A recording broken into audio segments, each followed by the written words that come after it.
Hey everybody, this is your Professor David Britt coming to you today from Malaga, Spain. Malaga, Spain, a really old city.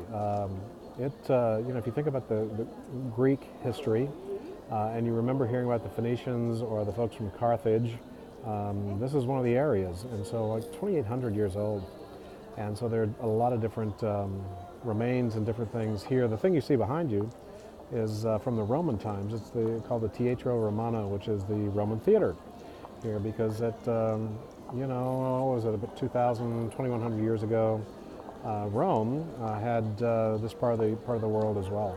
And so Malaga is a lovely city. About, I don't know if I said this, but 500,000 people, home to a couple of famous Spaniards who were born here, one being Pablo Picasso, and then secondly, Zorro himself, Antonio Banderas.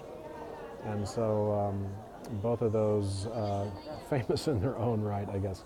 So that's the Teatro Romano behind me, the Alcazar behind me. Behind that is a really big hill with a Moorish castle and the remains of it. We're going to hike up that tomorrow. I've been to Malaga a couple times before, but always via cruise ship, and so here we're spending 3 nights here in Malaga and just falling in love with the city. So again, just a great place to be this time of year. This week in Module 3, I want to talk about sources and substance.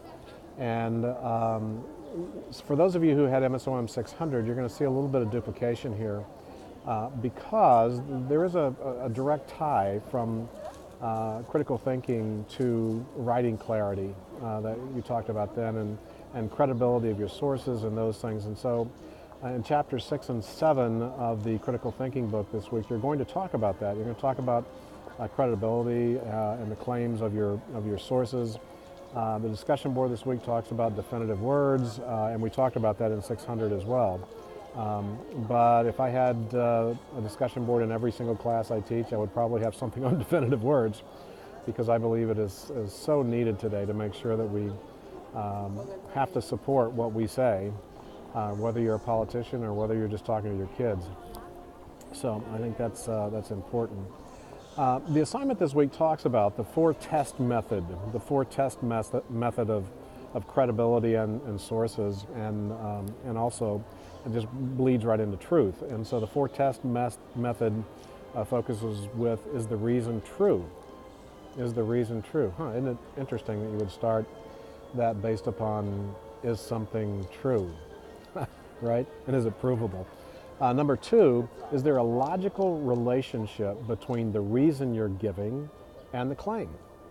If there is not a logical connection between those two, or a logical relationship, then one might question whether or not the claim is credible.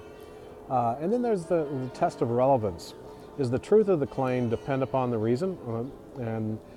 So if the truth of the reason isn't true, then is the truth of the claim true, and vice versa. So just the relationship between the reason and the claim.